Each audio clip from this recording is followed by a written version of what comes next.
Cricket म्हणलं की आपल्या प्रत्येकाच्या जीवाभावाचा विषय. याच क्रिकेटला मोठं करण्यासाठी फक्त प्लेयर्स कारणीभूत नसतात. या क्रिकेट बरोबर असोसिएट असलेले बाकी सगळे लोक या क्रिकेटला उचलून धरत असतात आणि फ्रंटला या प्लेयर्ससाठी एक चांगलं मैदान, एक चांगली बॅकग्राऊंड आणि एक चांगलं ॲटमॉस्फिअर क्रिएट करून देत असतात. याच सगळ्या हिरोजच्या स्टोरीज घेऊन म्हणजे स्टम्प्स अँड स्टोरीज मध्ये मी अनिश सहस्रबुद्धे तुमच्या सगळ्यांचं स्वागत करतोय. आज आपल्या बरोबर आहेत महाराष्ट्र क्रिकेट असोसिएशनचे अपेक्स काउन्सिल मेंबर आणि त्याचबरोबर पीवायसी हिंदू जिमखान्याचे cricket secretary Vinayak Dravid sir. Sir तुमचं स्वागत स्टम्प्स अँड स्टोरीज मध्ये. थँक्यू अनिश. सर सगळ्यात पहिला प्रश्न, क्रिकेटची सुरुवात कशी झाली आणि तुमचे कुठले कुठले रोल्स आजपर्यंत क्रिकेटमध्ये इन्व्हॉल्ड आहेत? दिस इज 50th इयर. 50 वर्ष झाली. 50 वर्ष मी ज्युनियर स्कूल कडनं ज्युनियर टीम मध्ये खेळलो तेव्हा 14 वर्षाचा होतो. That was the first time when I entered the ground officially in whites. बरोबर.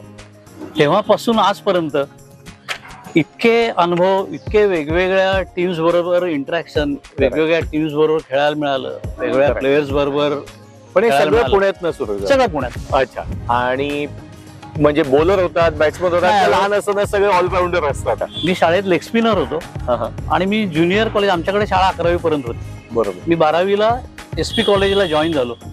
SP कॉलेज म्हणजे क्रिकेटचं पुण्यातलं टॉप कॉलेज. क्रिकेटचं मंदिर पंढरी म्हणू शकतो. अगदी क्रिकेटची पुण्यातली कॉलेजची पंढरी. खरंय. तर तिथं तुम्ही गेलात की तुमचं सगळं बदलतच. खरंय. आणि तसंच झालं माझ्या बाबतीत. सेम. फक्त एक मेजर चेंज झाला. मी लेग स्पिनरचा 11वी 12वी नंतर मी प्युअर बॅट्समन झालो. ओ अच्छा अच्छा. सो पण सर त्या एज मध्ये what was the inspiring factor? म्हणजे कशामुळे क्रिकेट आवडायला लागलं? कारण आता जे एक्सपोजर आहे कदाचित तेव्हा ते एक्सपोजर नव्हतं. You must be playing what 70-80s मध्ये तुम्ही स्कूलमध्ये. पण तेव्हा कशामुळे इन्स्पायर व्हायला झालं की what inspired you to get into? मी क्रिकेटमध्ये येण्यासाठी आमचं फॅमिली बॅकग्राऊंड रिस्पॉन्सिबल आहे. माझे वडील क्रिकेट खेळायचे. अच्छा. आणि माझे वडील MCA पॅनल अंपायर होते. He just missed his BCCI umpiring exam with a little bit of margin. So त्यांनी खूप वर्ष अंपायरिंग केली. त्याच्यात he was a good cricketer. He used to play even for PYC couple of years. अच्छा. मग ते स्पोर्ट्समनला खेळले. अच्छा. आणि त्यामुळे ते घरी क्रिकेट मी डे 1 पासून बघतो. म्हणजे द्रविड फॅमिली मध्ये विनायक द्रविड असोत, तुमचे वडील असोत किंवा राहुल द्रविड असोत, द्रविड या आडनावात क्रिकेट असं म्हणायला हरकत. Any connection with Rahul Dravid? हो आहे. अच्छा. रिलेटिव्ह होत आम्ही. अच्छा. इनफॅक्ट राहुलचे आजोबा आणि माझे आजोबा सख्खे चुलत भाऊ. हो बर. So cousin. We are cousins. Yeah. जर का तुमच्या अख्ख्या प्रवासात सगळे मेंटर्स, कोचेस किंवा इन्फ्लुएन्सर्स बद्दल आपण विचार केला तर असे कुठली सिलेक्टेड काही लोक किंवा कोचेस आठवतात का ज्यांनी तुम्हाला घडवलं, बनवलं आणि आज या स्पेक्ट्रम मध्ये तुम्ही हा सगळा खेळ बघू शकताय किंवा ऍडमिनिस्ट्रेटिव्ह रोल मध्ये त्याला हँडल करू शकताय आणि पर्यायानं वाढवू शकताय? म्हणजे गेल्या 3 वर्षात महाराष्ट्रात जे काही क्रिकेट वाढलंय त्याच्यात तुमचा खूप मोठा वाटा आहे म्हणायला निश्चित आम्हाला अभिमान वाटेल. पण त्याची सुरुवात कोणापासून झाली? हू प्रोबेबली टॉट यू? राजू भालेकर. अच्छा. राजू भालेकर माझा पहिला कोच. त्यावेळी मी प्रेमाने म्हणा किंवा सहवासामुळे मी राजूला एकेरी हाक मारतोय. अच्छा. But as far as cricket आणि cricketing knowledge is concern, as a cricketer Raju was the greatest player. अच्छा. मी जवळून बघितलेला राजू भालेकर इतका मोठा player. Unfortunately he missed India. बरोबर बरोबर. पण Raju is definitely one of them. Yes. त्याच्या खालोखाल आम्ही कॉलेजमध्ये आल्यावरती राजा व ओक सरांनी, मी काही काळ देवधर ट्रस्टलाही खेळलोय. अच्छा. नाही, मी शाळेत असताना काही काळ मी देवधर ट्रस्ट मध्ये असायचो. जायचो रेग्युलर. इथं नेट PYCवरच नेट असायचं. अच्छा. तर त्यामुळे ओक सरांचं, राजा व ओक सरांचं आमचं फार जुनं रिलेशन आणि त्याने आम्हाला खूप गोष्टी शिकवल्या. लहान वयात जे ऍक्च्युली क्रिकेटमध्ये शिकायला लागतं किंवा जे कळायला लागतं त्याच्यात ओक सरांना तोड नाही. पण एक असं वाटतं का की तेव्हा क्रिकेटचा माइंडसेट शिकवण्याकडे जास्त कल होता, आता तो स्किल शिकवण्याकडे जास्त झालेला आहे? What is your perspective towards this? In fact मी उलट म्हणेन, आम्हाला त्या काळात डिसिप्लिन, लाईफस्टाईल, खरंय, फिटनेस, या गोष्टी, म्हणजे आज फिटनेस नो डाऊट इंटरनॅशनल आणि इव्हन रणजी ट्रॉफी लेवलला जरा खूपच वरच्या लेवलला मेंटेन. तेव्हा आमच्या वेळी तो नव्हता, पण आमच्या वेळी we use to do different things. खरंय, आम्ही सो फिटनेस खूप केला, बरोबर, पण आम्ही जिम नाही केली. आम्ही वेगळे एक्सरसाइज खरंय, आम्ही रनिंग केलं, आम्ही जिम मध्ये जायचो, पण आम्ही मे बी आर्म्स शोल्डर यांच्यासाठी आम्ही व्यायाम केले. बरोबर. आजचं थोडं पॅटर्न वेगळं आहे, येस, पण it is going to get change. काय बरोबर काय चूक असं काही नसतं, ते त्या वेळेला गोष्टी योग्य असतात त्या फेज मध्ये. या अख्ख्या इंटरव्ह्यूला आपण 5 फेज मध्ये डिवाइड केलंय. सो पॉवर प्ले असेल, मग स्ट्रॅटेजिक टाइम आउट असेल, मग मिडल ओव्हर्स असतील, मग दुसरा स्ट्रॅटेजिक टाइम आउट असेल, मग स्लॉग ओव्हर्स असतील आणि सगळ्यात शेवटी सुपर ओव्हर असेल. आणि प्रिटी शुअर ज्या पद्धतीने द्रविड सर बॅटिंग करतायत, ही संपूर्ण 20 ओव्हरची इनिंग आपलं बघायला नक्कीच आवडेल. बघूया मिडल ओव्हर्स मधल्या कुठल्या प्रश्नांना द्रविड सरांनी कशा पद्धतीने उत्तरं दिली. सर, तुमच्या काळातली तुम्ही एक अनुभवलेली आणि अजूनही तुमच्या लक्षात राहिली एक अशी छानशी स्टोरी जी कदाचित एक आपण म्हणतो ना लाईफ टर्निंग सिच्युएशन असते प्रत्येकाच्या आयुष्यात, अशी एखादी स्टोरी आमच्या बरोबर शेअर करा. आमची 12वीची ज्युनियर कॉलेजची टीम होती. बरोबर. So that is where I entered SP. FY ला आम्ही आलो आणि आम्ही मेन टीम मध्ये आलो एसपीच्या. बरोबर. ओके. आणि जस्ट सीझन सुरू व्हायच्या आधी मी श्याम ओक, मकरंद दीक्षित आम्ही तिघे एसपी ला एकत्र एंट्री घेतली. आम्ही तिघं बरोबरीचे होतो. बरोबर. प्रॅक्टिस आमचं जस्ट संपली. राजाभाऊ आमचे कोच होते. प्रॅक्टिस संपली आणि आम्हाला कोणीतरी सांगत आलं भालेकर सर आले आणि तुम्हाला बोलवत आहे. अच्छा. तर राजू आम्हाला भेटायला आला होता. पॅव्हिलियनच्या जवळ राजूकडे एक जुनी लॅमरेटा होती, मला अजूनही आठवत आहे. आयकॉनिक गाडी होती ती लॅमरेटा. तर ते आम्ही गेलो तिथे आणि एक तो भालेकर सरांनी आम्हाला बोलवलं आणि भेटायला आले. आम्हाला काही कळेच नाही. म्हटलं काय झालं, काही गडबड झाली काय. तर ते राजू स्टाईल त्यांनी विचारलं काय करताय, कुठे खेळणार. आम्हाला काही कळलं नाही. कुठे खेळणार म्हणजे काय, या सीझनला कुठे खेळताय. तर आम्ही म्हटलं एसपी ला. ते म्हणले नाही रे, क्लबला कुठल्या खेळताय. तर आम्ही म्हटलं अजून आम्ही असं काही ठरवलं नाही. बरोबर. उद्यापासून POS वर यायचं प्रॅक्टिसला. बाप, या शब्दात म्हणजे बरोबर 3 मिनिटाचं डायलॉग. नेक्स्ट डे पासून आम्ही POS ला प्रॅक्टिसला सुरुवात. आणि तो त्या सीझन पासून आम्ही इन्व्हिटेशन POS ला खेळायला लागलो. This was 1978-79. आणि 87 बॉर्न म्हणजे आणि ती स्टोरी, ती legacy is continuing till date. So that is one incidence which I will remember.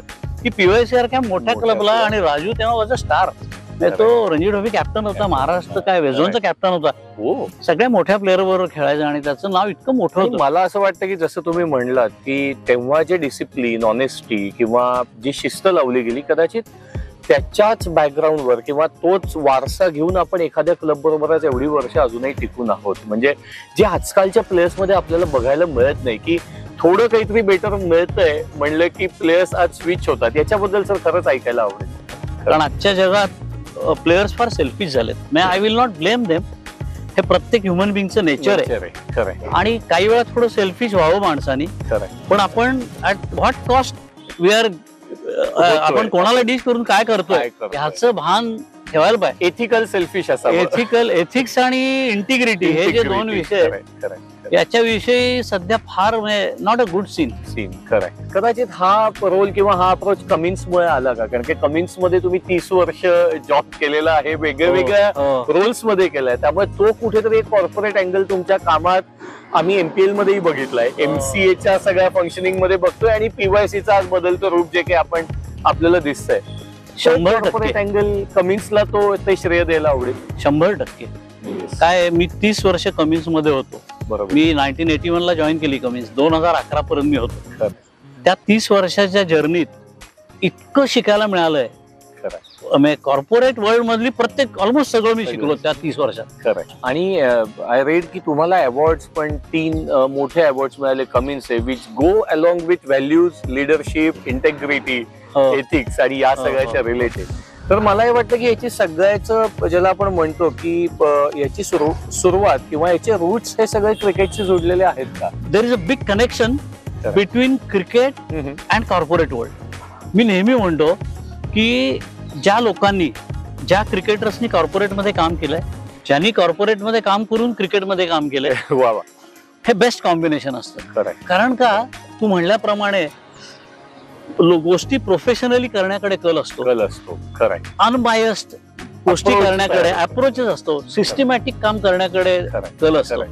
Sir या सगळ्यात म्हणजे प्लेयर असताना आई वडिलांचा आणि नंतर या रोल मध्ये असताना तुमच्या मुलांचा, तुमच्या बेटर हाफचा, ऍज अ फॅमिली त्यांनी क्रिकेटकडे वेगवेगळ्या रोल्स मध्ये तुम्ही असताना तुम्हाला कशा पद्धतीने सपोर्ट केला? ऍक्च्युली वडील क्रिकेटर होते Umpire होते. आणि अंपायर होते. सो घरून वडिलांकडनं फुल सपोर्ट, करेक्ट. आईकडनं कमी सपोर्ट. कारण वडिलांनी सगळं आयुष्य ग्राउंडवर घालवलं. करेक्ट. तेव्हा आई म्हणली बाबा आता यांनी तर सगळं तसं केलंय, तू आता तरी तू त्याच नको. मार्गात आहेस का?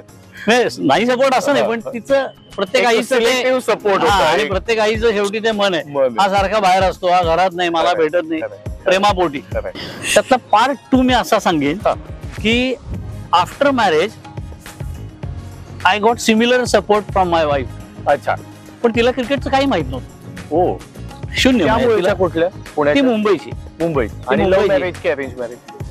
अरेंज मॅरेज, पण लव्ह ॲट फर्स्ट साईट. म्हणजे आमच्या घरचे सगळं म्हणतात हे अरेंज मॅरेज नाहीच आहे. अच्छा. तर आम्ही असे एके ठिकाणी भेटलो आणि आम्ही त्या क्षणीच ठरवलं, हो. म्हणजे हा आम्ही योगायोगाने भेटलो अच्छा.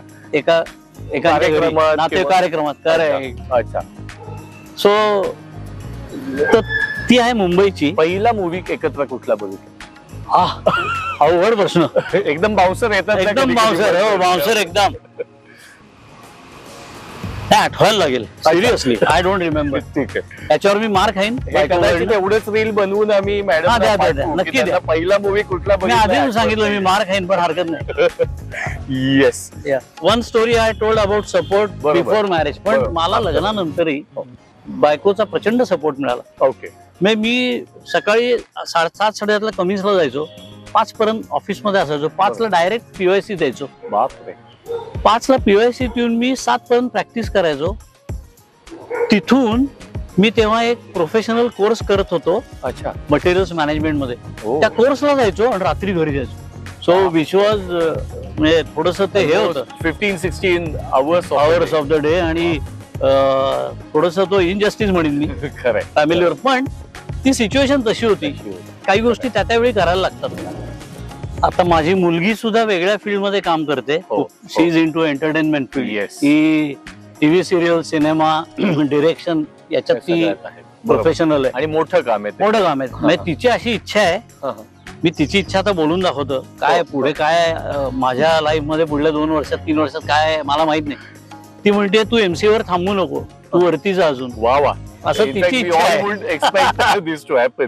सर आत्ताच्या घडीला तुमचा एक टिपिकल दिवसाचं रुटीन कसं असतं? म्हणजे ऍट दिस एज दिवस कधी सुरू होतो, कुठल्या कुठल्या फ्रेंड्सवर काय काय जबाबदार आहेत आणि दिवस किती वाजता संपतो? आम्हाला निश्चित ऐकायला आवडेल. मी relax depending on day schedule खरं. I decide when to get up. अच्छा. मला काही काम नसेल तर मी 7-7:30 पर्यंत निवांत झोपतो, ओके. कारण त्याची गरज आहे. खरंय. मला रिलॅक्स लाईफ मला आवडतं. खरंय. पण ते मला कमी अलाउ करतं माझ्या शेड्यूल्समुळे. पण जर काम असेल तर ऍट टाइम्स मी सकाळी 6ला उठून 7ला आवरून मी जिथे कन्सल्टन्सी करतो त्या चाकणच्या फॅक्टरीत पोहोचतो. हो. आणि 6 पर्यंत काम करून घरी येतो. मग आल्यावर रेस्ट. येस. पण नॉर्मली दिवसात एखादी ऑनलाईन मीटिंग असते, एखादं पीओएससीचं किंवा एक एमसीए ची मीटिंग आठवड्यात 1-2 असतात. सो मिडल ओव्हरचा सेशन संपलेला आहे आणि आता आपण पोहोचलोय आपल्या दुसऱ्या स्ट्रॅटेजिक टाइम आउट मध्ये. यामध्ये आपण सरांना 2 प्रश्न विचारणार आहे जे खूप जास्त क्रिकेट सेंट्रिक असतील. क्रिकेट कसं इव्हॉल्व्ह होतंय, एमसीए आणि पीवायसी या बदलत्या क्रिकेटला कशा अनुषंगाने बघते बघूयात. द्रविड सरांची याबद्दलची काय मत. सर आज एमसीए ला तुम्ही अपेक्स काउन्सिल मेंबर म्हणून आहात. गेल्या 2 वर्षात बिंग इन टू क्रिकेट आम्ही खूप मोठा बदल अख्ख्या महाराष्ट्राच्या क्रिकेटमध्ये बघितला, ऑपरेशन्स मध्ये बघितला, एमपीएलच्या स्वरूपात बघितला, अगदी परवा बदललेल्या लोगो पर्यंत क्रिकेट खूप काही बदललं. पुढच्या 5-10 वर्षात महाराष्ट्राचं क्रिकेट कुठं पोहोचेल? We hope we have to take Maharashtra cricket to highest level in domestic cricket. That is the basic idea. Yes. आणि when I am saying cricket, it is not only cricketers. खरं. Yes. It is about support staff. बरोबर. It is about all other people who are contributing for cricket. खरं. मी याचा एक किस्सा सांगतो. MPL गेल्या एमपीएल ला पावसाने फार त्रास दिला. फर्स्ट एमपीएल तर रेकॉर्ड मी सांगतो काहीतरी 32 का 34 वेळेला कव्हर्स एका मॅच वेळेला ऑन करायला लागली. 32 अराउंड 30 एका मॅच मध्ये. मॅच एक्सटेंड झाली. बरोबर. तर त्यानंतर मला किरण मोरे कॉमेंट्रीला होता. किरण आणि मी आम्ही बरोबर खेळलोय. आमचं चांगले कॉन्टॅक्ट मध्ये असतो.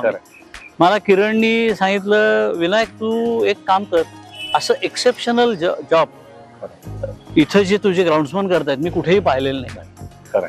जग फिरलेला माणूस, एवढं मोठा क्रिकेटर आणि सगळ्या लीग करतात, सगळे मोठा एक्सपिरियन्स.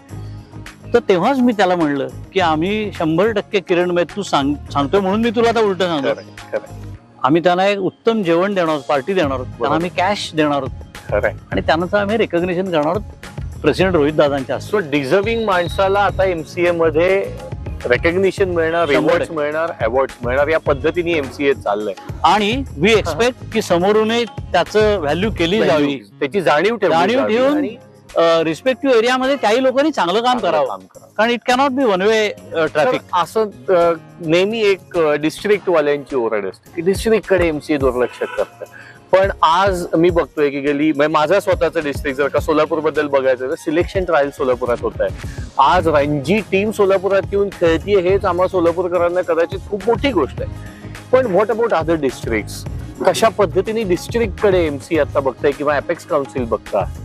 या आमची ही जी अपेक्स कमिटी निवडून आली तर पहिल्या मीटिंगला वी डिसाइडेड की पुणे वेगळं, डिस्ट्रिक्ट वेगळं, we will not discuss it. भेदभावच हा विषयच काढायचा नाही. We have to if you have to make few changes, couple of good changes in cricket, पहिलं हे यातनं बाहेर आलं पाहिजे. त्यामुळे पार्क झालं का? प्रत्येक डिस्ट्रिक्ट मध्ये आपण फॅन पार्क केलं. खरं सांगू का, एमपीएल मुळे अनेक गोष्टी बदलल्या. अनेक म्हणजे अगदी खरं. राईट फ्रॉम कोण तो व्हेंडर टू क्रिकेटर. खरंय खरंय. प्रत्येकाला ऑपॉर्च्युनिटी मिळाली. आणि मेन कसं होतं की आपल्याकडे टॅलेंट एवढं आहे आणि somehow for what ever reasons मध्ये गॅप पडली. खरंय. त्याच्यात पहिल्या मीटिंग मधला हाही मुद्दा होता की यावर्षी आपण एमपीएल घ्यायची डिस्कशन. मग ते कसं असतं, एमपीएल सारखी टुर्नामेंट घ्यायला खूप प्रिपरेशन लागतं, खूप गोष्टी असतात. पण ते सगळं करून we did MPL in a very short span. BCCI कडनं तुला माहिती आहे 20 दिवसाआधी आपल्याला अप्रुव्हल आलं आणि त्या 20 दिवसात आपण पहिला बॉल पडला. Which is exceptional. कोणा लोकांना खोटं वाटलं. आणि मी ऑलवेज सांगतो, मला मध्ये एका इंटरव्ह्यू मध्ये निलेशनी विचारलं की तुम्ही एमपीएल मध्ये जास्ती लोक आयपीएल खेळली तर तुमचं whether you will be happy. मी त्याला म्हणलं आय विल बी हॅपी, पण I will be more happy if Maharashtra wins Mushtaq Ali trophy. क्या बात है. ते कोर आहे. सो सी आयपीएल हे बाय प्रॉडक्ट आहे. तुम्ही चांगलं क्रिकेट खेळलात की तुम्ही वरती तुम्हाला घेणार आहेत कोणीतरी लोक, त्यांना चांगले प्लेअर हवे. सय्यद मुश्ताक अली आणि विजय हजारे 3 ट्रॉफी. तुम्ही T20 ला इथं चांगलं स्टेटला जिंकून द्या चॅम्पियनशिप, आपोआप 5 लोक आयपीएल खेळतील. खरं सर. या सगळ्या बदलत्या क्रिकेटिंग ऍटमॉस्फिअर बरोबर क्रिकेट बदलत आहे. एमसीएच्या स्ट्रॅटेजीज बदलत आहेत. विजन वेगळं आहे. काम करायची पद्धत खूप बदलली. पण या सगळ्या बरोबर कोप अप होण्यासाठी या क्रिकेट बरोबर जोडलेल्या सगळ्या सपोर्ट स्टाफ म्हणणार नाही पण अलाइड सगळ्या रोल्स मध्ये इन्व्हॉल्व्ह असलेल्या लोकांना किंवा प्लेयर्सना काय सांगू शकाल? 3 गोष्टी जर का तुम्हाला सांगायला सांगितलं, मग भले ते अंपायर्स असतील, स्कोरर्स असतील, स्टॅटिस्टिशियन्स असतील, क्युरेटर असतील, प्लेयर्स असतील, यातलं जो तू फर्स्ट पार्ट म्हणलास ना, umpire, scorer, curator, video analyst, even anti करप्शनची टीम, या सर्व लोकांनी आणि इव्हन मॅच रेफरी हे जे ऑफिशियल्सची टीम झाली, या सगळ्यांनी तुमचं नॉलेज अपग्रेड केलं पाहिजे एव्हरी डे. खूप गोष्टी बदलत आहेत इंटरनॅशनल लेवलला, डोमेस्टिक लेवलला, बीसीसीआय लेवलला, एमसीए लेवलला. कारण गोष्टी बदलत आहेत, कारण एक्सपेक्टेशन्स बदलत आहेत. Game is changing. So you have to be updated. आणि अपडेटेड राहण्यासाठी तुमचं पहिलं एक मानसिकता लागते. चेंज व्हायला पाहिजे. तुम्ही you should be mentally prepared for change. आमचं कॉर्पोरेट वर्ल्ड मधला एक आवडीचा डायलॉग आहे change is the only constant thing in the world. Correct. Whether it is corporate world और क्रिकेट, ज्या गोष्टी बदलत आहेत आणि ज्या चांगल्या आहेत त्या अडॉप्ट केल्याच पाहिजे. Correct. That is one. As far as actual playing cricket and cricketers are concern, खूपच कष्ट घ्यायला पाहिजेत, कारण एवढं कॉम्पिटिटिव्ह झालंय इंडियामध्ये क्रिकेट. तुम्ही चांगलं खेळून भागत नाही, तुम्ही उत्कृष्ट पाहिजे. You have to be at different level, तरच तुम्ही कुठेतरी इंडिया इंडिया वगैरे त्या लेवलला दिसाल बीसीसीआय. कारण अदरवाईज फार अवघड आहे. म्हणजे आता असा पेपर आलाय की ज्याच्यात ऑप्शनला टाकायचं क्वेश्चनच नाही. तुम्हाला सगळे अटेम्प्ट करायचे आहेत आणि सगळ्याची चांगली उत्तरं लिहायची. आणि मी अजून एक सांगतो, this is one thing is about performance. मी त्या जोडीने सांगेन, rather I will appeal to all the youngsters, की तुम्ही ऑफ द फील्ड तुमचं जे बिहेवियर आहे that is going to play major role in your life cricketing career. पण सर, आता पीवायसी मध्ये तुम्ही मगाशी म्हटलं की काही पॅरेंट्सही भेटतात. आज आम्ही अंपायरिंग जेव्हा करत असतो तेव्हा बऱ्याचदा असं जाणवतं की त्या प्लेयर्सना कोचेस कमी आणि त्यांचे पॅरेंट्स जास्त गाईड करतात. तर पॅरेंट्सलाही काहीतरी तुम्ही सांगावं अशी अपेक्षा आहे. ज्युनियर क्रिकेट म्हणजे अंडर 12, 14 आणि 16 हे बऱ्या, this is you can call it as a junior cricket. 19ला थोडी मॅच्युरिटी वेगळी येते, पण म्हणून 19ला पेरेंट्सचा इंटरफिअरन्स थांबतो असं नाही. असं नाहीये. Coming to that. सो ह्या ऍटलीस्ट 3 कॅटेगरीमध्ये what we are doing last couple of years, आम्ही इथं पेरेंट्सची वेगळी मीटिंग घेतो. अच्छा. आमचं Niranjan Godbole is our head coach. बरोबर. Okay, he is director of cricket for PYC. बरोबर. निरंजन, मी किंवा अजून एखादा सिनियर कोच घेऊन आम्ही पेरेंट्स बरोबर वेगळी मीटिंग घेतो सीझन मधनं एकदा.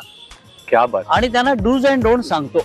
आणि अपफ्रंट म्हणजे काही वेळा कोणाला वाईट वाटेल, चांगलं वाटेल, वी डोंट त्यांच्या मुलासाठीच आहे. एक्झॅक्टली. पोरगा शून्यावर आउट गेला, मी असे पेरेंट्स बघितले झापतात, काय कदाचित 2 फटके मारत असतील, मला माहित नाही. अरे आउट गेला, पार्ट ऑफ गेम. किती मोठे प्लेयर, किती मोठे प्लेयर तुम्ही असं. आणि त्यांना डिस्करेज करू नका. अहो, तो आउट 1 नाही 4 मॅच आउट जाईल, तेव्हा तर तुम्ही त्याच्या मागे उभे पाहिजे. तर तो 5व्या मॅचला काहीतरी ट्राय करेल. असं मी सेन्सिबल पेरेंट्स हे बघितले.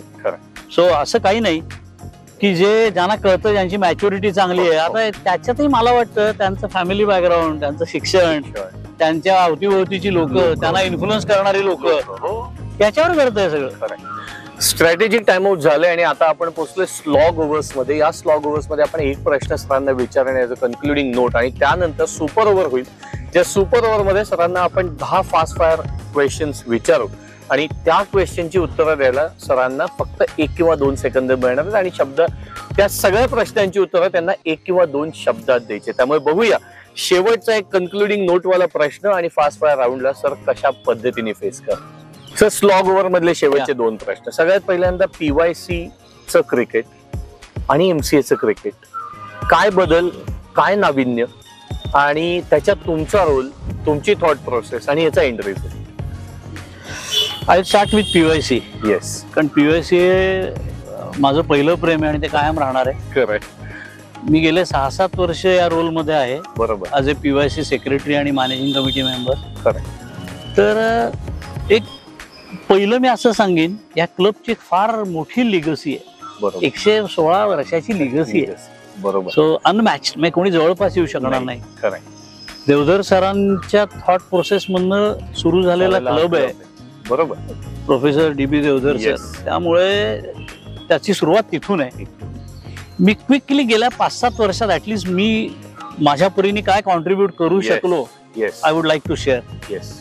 आणि माझी अशी इच्छा आहे की हे बघून सिमिलर रोल मधली जी लोक आहेत त्यांनी ते इम्प्लिमेंट करायचा प्रयत्न करावा, तर त्याची हॉरिझॉन्टल डिप्लॉयमेंट होईल, which will help cricket in general. Correct. Okay. तर मी थोडी बॅकग्राऊंड अशी सांगतो. मी चार्ज घेतला राजू भालेकर कडनं. दॅट इज अनदर कोइन्सिडन्स की ज्यांनी आम्हाला आणलं इथं, त्यांच्याकडनं मी चार्ज घेतला.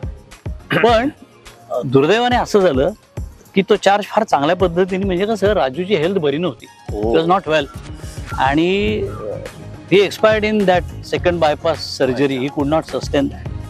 आणि त्यामुळे इन ॲब्सेन्स ऑफ राजू मला कोऑप्ट केलं इमिजिएट क्रिकेटला कोणी पाहिजे म्हणून. बरोबर. And the first thing I did Raju Bhalekar सरांच्या नावाने एक टुर्नामेंट चालू केली क्या बात. 1 महिन्याच्या. आजही राजू भालेकर ट्रॉफी ही पुण्यातली अंडर 19ची 1 नंबरची ट्रॉफी आहे. क्या बात. सो भालेकर ट्रॉफी, आणि ज्याला आम्हाला गोल्डफिल्डनी हे दिलं स्पॉन्सरशिप, अनिल झाजेंनी. So along with Goldfield PYC Goldfield Raju Bhalekar trophy under 19.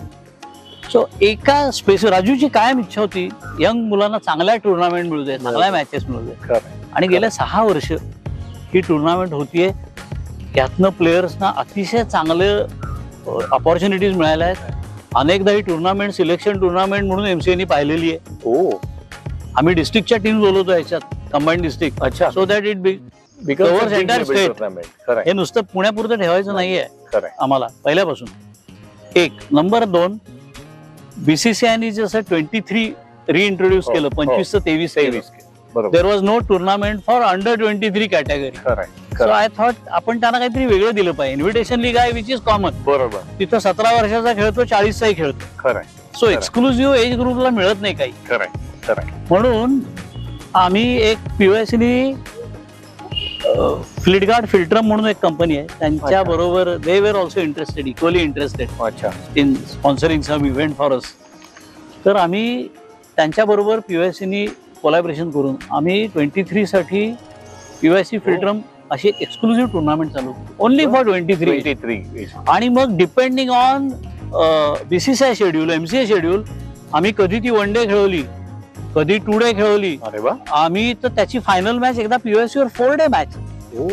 महाराष्ट्राच्या इतिहासात मला वाटत नाही क्लब लेवलची मॅच 4 डे झाली असेल. येस.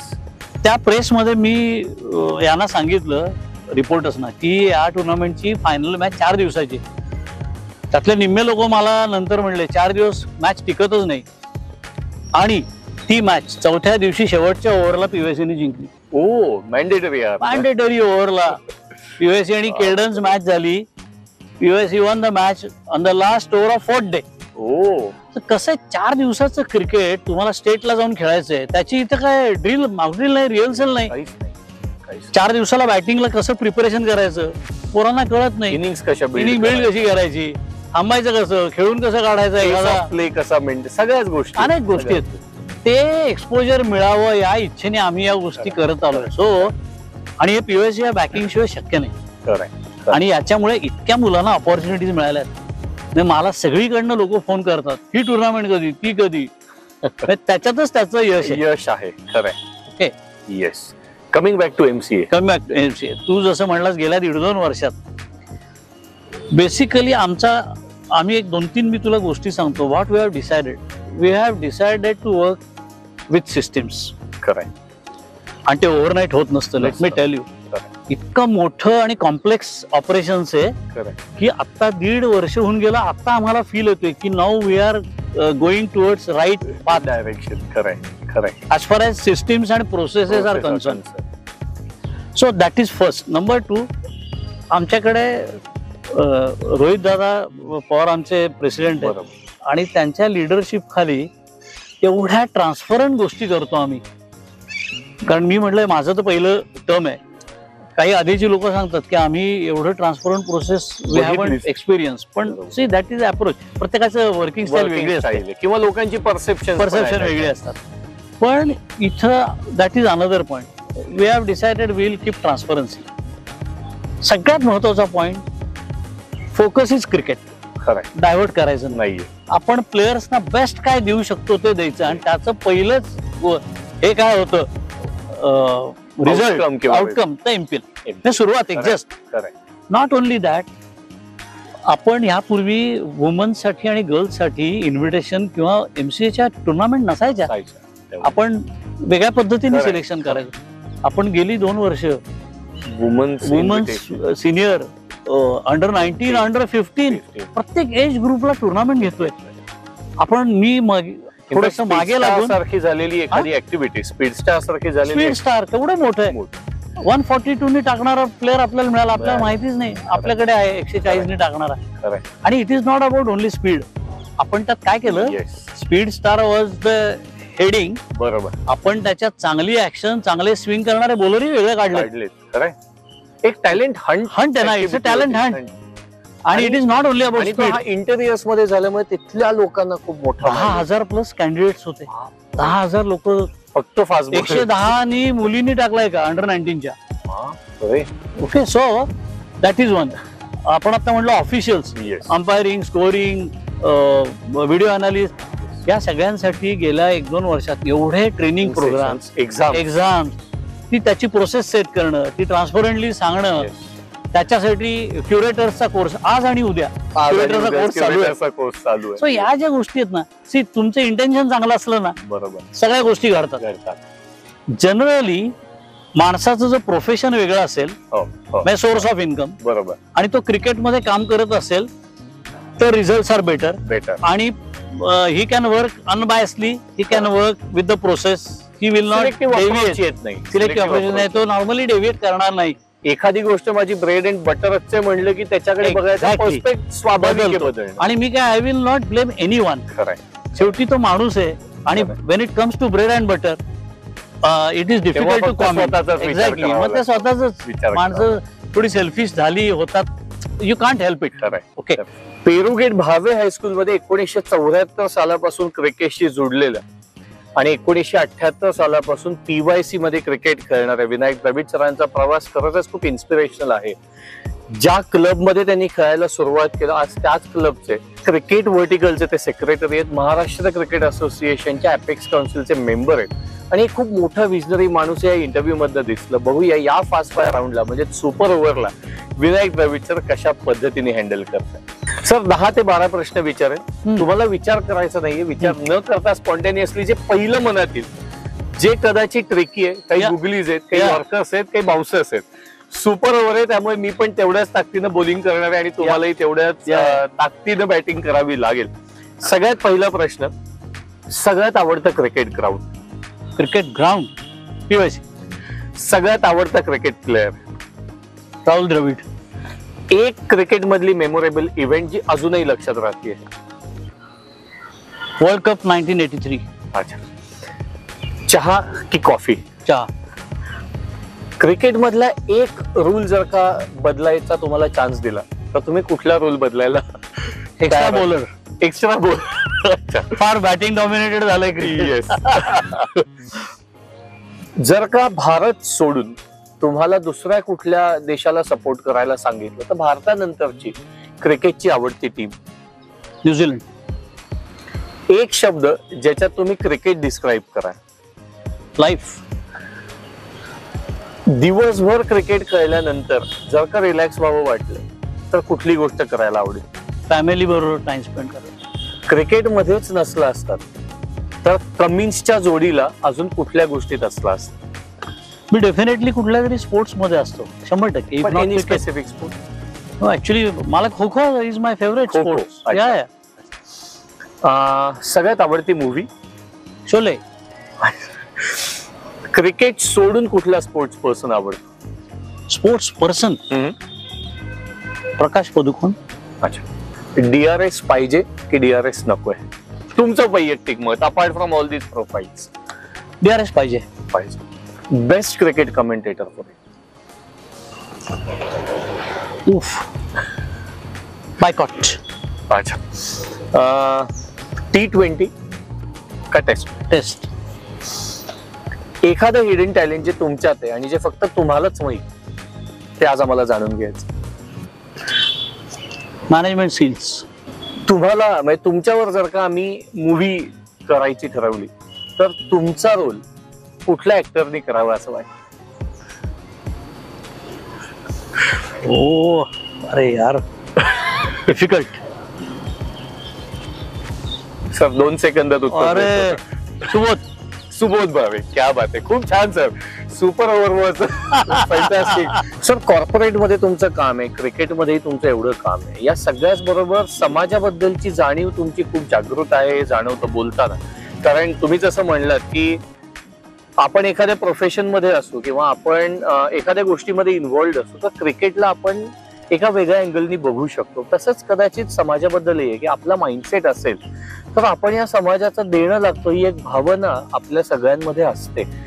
काही लोकांमध्ये ती कमी असते, जास्त असते, तो प्रत्येकाचा सिलेक्टिव्ह अप्रोच आहे. पण आज तुमची स्वतःची एक NGO आहे आणि ती खूप मोठ्या प्रमाणात काम करते. तर या एनजीओ बद्दल आम्हाला जाणून घ्यायला आवडेल. येस, ते मी त्याच्यावर मी तुला शेअर करतो. येस. पण त्याच्या आधी तू जे आता करेक्ट सांगितली एक गोष्ट, की प्रत्येकाला ती मनात भावना असायला पाहिजे की मी समाजाचं देणं लागतं. खरंय. आता त्याच्या पुढे मी एक स्टेप जातो. ती भावना असणं आणि ऍक्च्युअल ते कामात कन्व्हर्ट होणं, ह्याच्यातच गॅप आहे. मला खूप वाटतंय मी करायला पाहिजे, मी करत काहीच नाही. So it's of no use at the end of day. सो ते आणि कन्व्हर्ट कुठल्याही पद्धतीने व्हायला लागतं. एक त्याच्याविषयी गैरसमज आहे, मी काय असं समाजसेवा करू, माझ्याकडेच पैसे नाहीत. अरे पैसे लागतच नाही, तुला पैसे देतात लोक. Wien you do good job, लोक तुला पैसे देतात. आणि हे मी अनुभवलं, ते मी शेअर करतो. What is that? आम्ही एक एनजीओ सुरू केली, फ्लाय हाय चॅरिटेबल सोसायटी. आता ऍक्च्युअली मी कमीज मध्ये असल्यापासून आय एम लिंक सीएसआर खाली, मी सीएसआरच्या एका टीम मध्ये होतो. बरोबर. So we use to do corporate social responsibility. तर तेव्हा आपलं घर म्हणून संस्था आहे, फळणीकरांची मोठी संस्था. तर तेव्हा फळणीकरांना आम्ही एक पहिलं काहीतरी कमीजनी मदत केली. त्या प्रोजेक्ट मध्ये मी इन्व्हॉल्ड होतो. मी प्रपोजल ते तयार करून दिलं आणि ते झालं. तेव्हापासून माझं आणि फळणीकरांचं आपलं घरचं संबंध आहे. आम्ही माझी मुलगी आदिती लहान असताना आम्ही अनेकदा वाढदिवस तिथं जाऊन तिचे सेलिब्रेट केले. तेव्हापासून हे आदितीला जाणीव झाली. आणि 5-7 वर्षापूर्वी मला आदिती म्हणली, बाबा आपण या संस्थेला मदत करतो, त्याला करतो, why not our own institute. हा खरं थॉट मला आदितीने घातला. मी म्हटलं करूया, चांगली आयडिया. कदाचित लहानपणी बर्थडे जे सगळं आहे ते योग्य वेळी परत बाहेर आलं. येस. म्हणून आम्ही ती संस्था फॉर्म केली, फ्लाय चॅरिटेबल सोसायटी. ज्याची आदिती प्रेसिडेंट आहे, मी बोर्ड मेंबर आहे. अजून आम्ही 4-5 जण आहोत कनेक्टेड, एकदम क्लोज. बरोबर. कारण इथे जवळची लोक लागतात. बरोबर. नाही म्हणजे ते मतभेद वगैरे असलं चालत नाही, काम करायचं.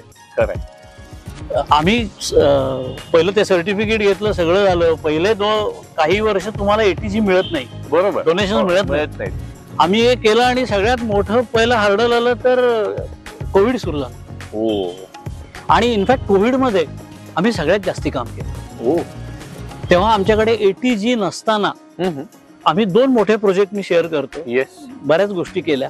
1000 फॅमिलीजना महिनाभर पुरेल एवढं आम्ही रेशन दिलं, ग्रोसरी दिली. आणि 500 फॅमिलीजना 15 दिवस पुरेल एवढं भाजी, म्हणजे टिकणारी भाजी आम्ही दिली. आधी ती स्वतः रोज जाऊन चौकात पोलिसांना चहा द्यायची, ब्रेकफास्ट द्यायची. मी जायचो, सगळं केलं आम्ही. आणि आनंद आहे आम्हाला. काय यातनं कोणाला दाखवायला नाही, काही गरज नाही. पब्लिसिटी काय गरज नाही, आम्हाला आनंद होतो, सुख मिळत. That is another point. Actually तुम्हाला जर आतून आनंद मिळणार असेल तर समाजसेवा करा. कोणासाठी करू पाहिजे नको, फेसबुकवर फोटो टाकण्यासाठी समाजसेवा नको. It will not help. Over a period Covid झाल्या आम्ही अप्लाय केलं, आमचं जे काम झालं आणि आम्हाला एटीजी मिळालं.